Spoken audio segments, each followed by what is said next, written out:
Bom dia, acorda, sorri, que o dia chegou. O sol vai sair e o temporal já passou. Que a luz vem dizer que o susto acabou, que o engano morreu e que a vida continua. Pois é, todos os dias Deus nos dá essa chance, ou essa graça, podemos dizer assim, de termos um novo dia para recomeçarmos. O sol desponta lá no alto a nos iluminar e a nos fazer ver o quanto erramos e acertamos nos dias de ontem. Com essa reflexão dos erros e dos acertos, podemos recomeçar hoje, nesse novo dia, procurando corrigir os erros, pedir desculpas, recomeçando com cada pessoa na qual não fomos bem com elas. Mas não devemos ficar só nos erros. Devemos também procurar melhorar e reforçar as nossas atitudes boas, os bens que fazemos. Mas para isso é preciso que estejamos preparados. E como podemos nos preparar? Procurando refletir, meditar sobre a palavra de Deus, sobre a nossa vida com Ele. Nesse caso, podemos dedicar aqui alguns minutos do nosso tempo para Ele. Porém, temos uma dificuldade. Estamos sempre ocupados. Por que é tão difícil dedicarmos alguns minutinhos do nosso tempo a Deus, refletindo sobre a sua palavra? Uma das grandes desculpas é aquela que não temos tempo para nada, que o tempo nos foge veloz. Mas se tivermos coragem e se formos verdadeiros conosco mesmos, encontraremos tempo para tudo, inclusive para dedicarmos 15 minutinhos de reflexão e de louvor a Deus. Por que não tentamos agora e oferecemos a Ele esse momento de reflexão como gratidão por tudo que nos foi, é e será dado gratuitamente, fruto do seu amor por nós? Hoje, sexta-feira, o segundo dia do tríduo, e é chamada de Sexta-feira Santa. E o título da nossa reflexão é: Ele deu a vida por mim, por ti e por todos nós. Hoje é Sexta-feira Santa. Não é um dia de festa, mas um dia de recolhimento e de profunda reflexão. Porque se cumpriu tudo aquilo que Jesus vinha anunciando aos apóstolos sobre a sua vida. Ora, achando-se deles na Galileia, disse-lhes Jesus: O Filho do Homem será entregue nas mãos dos homens, e matá-lo-ão, e ao terceiro dia ressuscitará. Mateus capítulo 17, versículos 22 e 23. Durante a última ceia, Jesus diz a Judas que cumpra aquilo que ele tem para fazer e que não perca tempo. E após o bocado entrou nele Satanás, disse, pois, Jesus: O que fazes, faze-o depressa. João capítulo 13, versículo 27.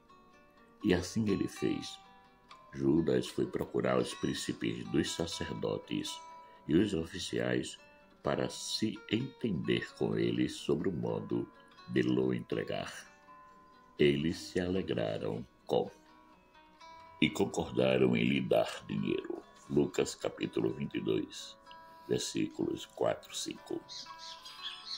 Estando Jesus no Getsemane com os seus apóstolos, eis que chega Judas e o trai com um beijo, entregando-o aos guardas para que o prenda. E estando eles ainda a falar, surgiu uma multidão. E um dos 12, que se chamava Judas, ia diante dela, e chegou-se a Jesus para o beijar. E Jesus lhe disse: Judas, com um beijo traís o Filho do Homem? Daí em diante, Jesus passa a sofrer todo tipo de humilhação, agressão, incompreensão, desprezo, até chegar o momento da sua morte na cruz. Mas ele foi ferido por causa das nossas transgressões e moído por causa das nossas iniquidades. O castigo que nos traz a paz estava sobre ele, e pelas suas pisaduras fomos sarados. Isaías capítulo 53, versículo 5. Jesus morreu por obediência ao desígnio de Deus, pregado numa cruz, como um herege e um subversivo, um homem fora da lei. E achado de homem, humilhou-se a si mesmo, sendo obediente até a morte, e morte de cruz. Filipenses capítulo 2, versículo 8. Ele não fugiu e nem se negou a realizar a vontade de Deus, pois era a sua subsistência, a sua vida. O meu alimento é fazer a vontade daquele que me enviou e realizar a sua obra. João capítulo 4, versículo 34. Pois é, Jesus nos dá uma grande lição em como devemos viver para realizar em nós a vontade de Deus.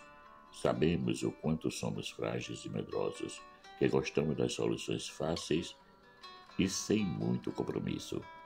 Porém, Deus sempre nos pede algo que nós possamos realizar. Tudo o que Ele nos pede está dentro das nossas capacidades. O problema está no esforço que fazemos para realizar as tarefas.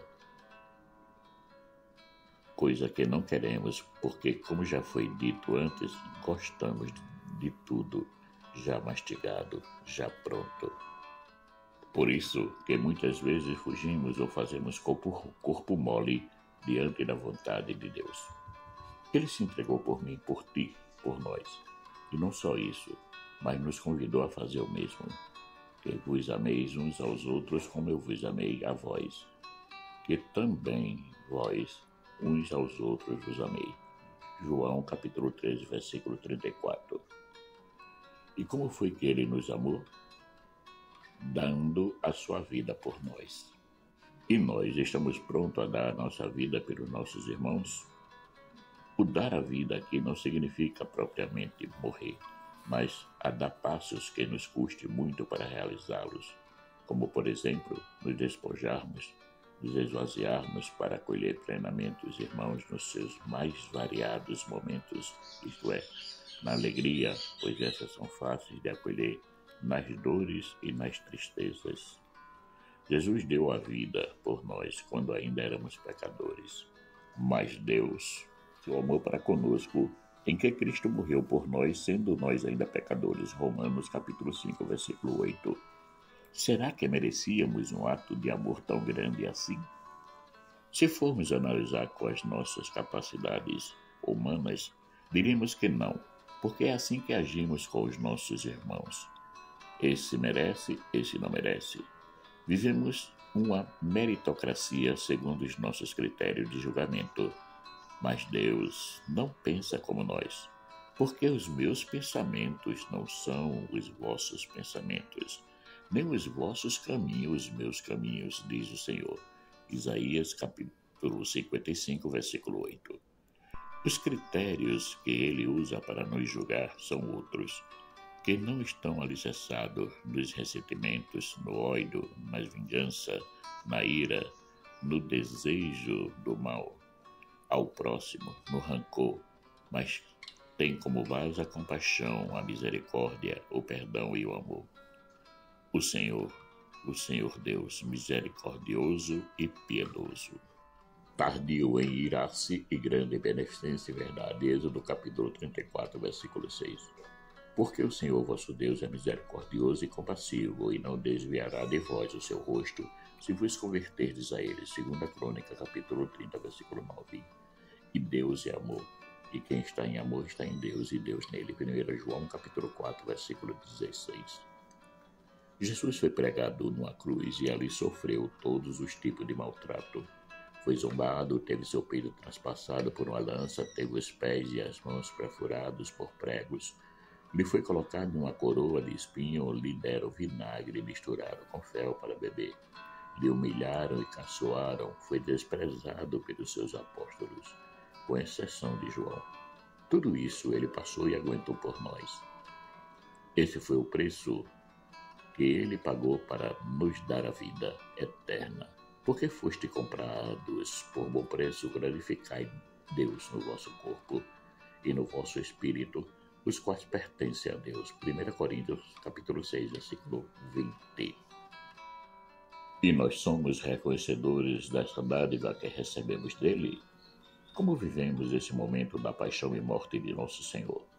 Procuramos, ao menos, nos mortificar um pouco, oferecendo a Deus a nossa vida de oração, de doação e principalmente de dificuldades, ou só nos lamentamos da vida, querendo viver em um mar de rosas, sem dificuldades e aperreios? Jesus, na cruz, pronunciou 7 palavras, das quais podemos fazer uma breve meditação sobre elas.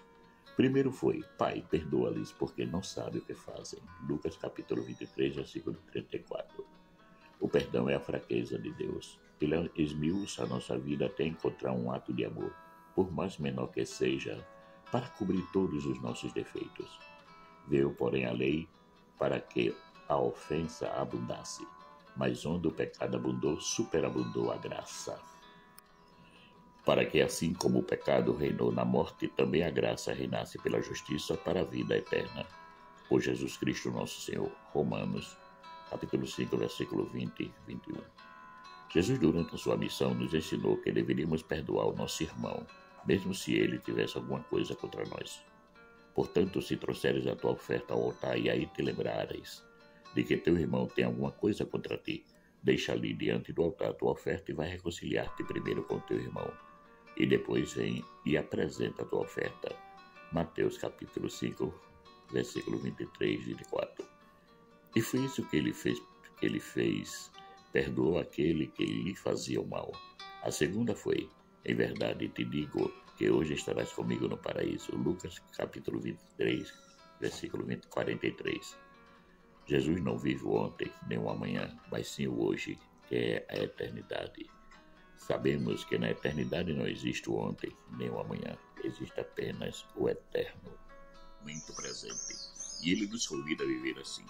Não vos preocupeis, pois com o dia de amanhã. O dia de amanhã terá suas preocupações próprias.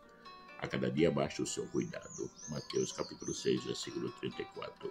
Porque vivendo assim não perdemos tempo e não ficamos parados pensando no que passou, nem ansiosos, querendo realizar o que está por vir, mas nos ocupemos amando cada irmão no momento presente, dando-se completamente a cada próximo que encontramos, porque só o amor é que nos levará à vida eterna.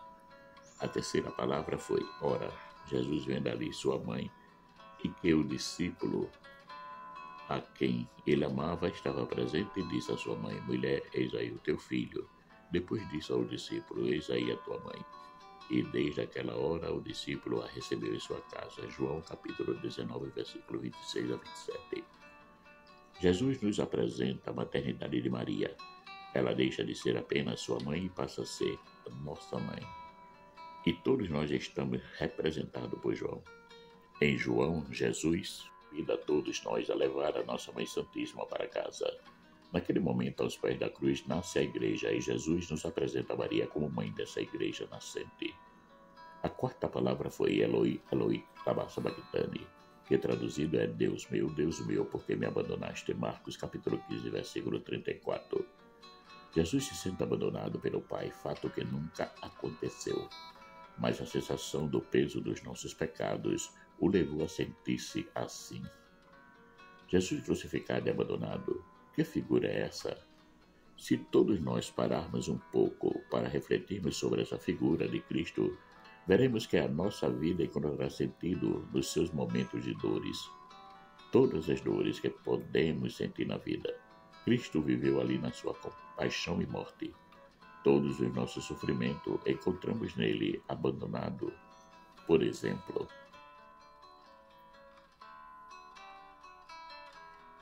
seja ela qual for. Ele sofreu todos os tipos de dores ali na cruz. As dores dos pregos, da coroa de espinho, da lança que traspassou seu peito, dos desprezos, das humilhações. Se formos ver a traição, ele foi traído por Judas com um beijo no rosto. E se falarmos da ansiedade, ele também viveu lá no Getsemane, com muita tristeza e angústia, pedindo ao Pai que ele afastasse o cálice. Portanto, não podemos ignorar que naquela pessoa totalmente desfigurada e abandonada, contém todos os tipos de sofrimento que podemos passar. Logo, por que não o escolher como nosso único bem e poder oferecer a Deus todas as nossas dores? Quando essas se apresentarem, ele, Jesus abandonado, o nosso único bem, nos ajudará a não desesperarmos quando estivermos com alguma dor ou dificuldade, porque iremos oferecer-lhe esse momento, com retribuição e reconhecimento por tudo o que ele fez e passou por nós. A quinta palavra foi: tenho sede, João 29, 28.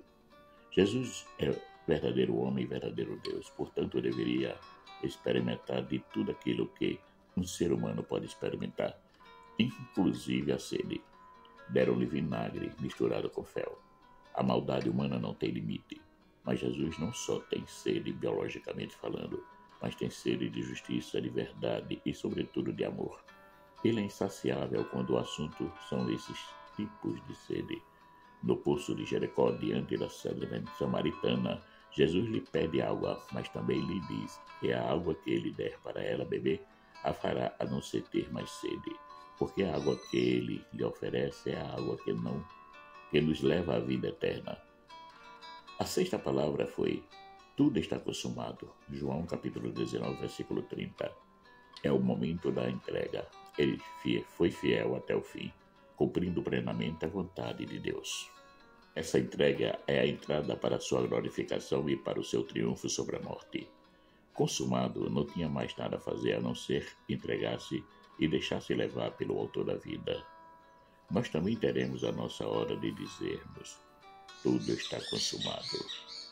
Porém, vivemos nos preparando para esse momento, ou só pensamos em gozar a vida de qualquer maneira, como se ela não tivesse um fim terreno e um novo começo na eternidade?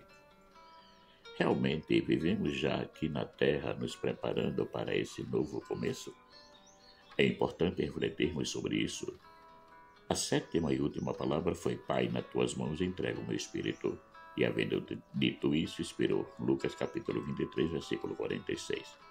Tudo foi colocado nas mãos de Deus, a quem ele sempre confiou.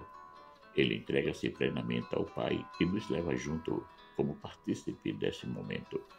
Jesus sabia que a sua morada definitiva era no seio do Pai, na morada eterna. E chegando lá, como ele mesmo disse, iria preparar a nossa morada. Todos nós, se formos merecedores, iremos usufruir de um quarto na grande morada do nosso Pai eterno. Devemos viver como Jesus, confiando plenamente na vontade de Deus, realizando-a na nossa vida, sem colocar obstáculo. Sejamos desprendidos de nós mesmos e tudo aquilo que podemos possuir para vivermos com liberdade a vontade de Deus, seja ela significativa ou de beneplácito. Vivamos esse momento da Sexta-feira Santa com muita piedade e devoção, pois Ele deu a vida por mim, por ti e por nós. Participe hoje na sua paróquia da celebração da Paixão do Senhor. Marcos Laurentino.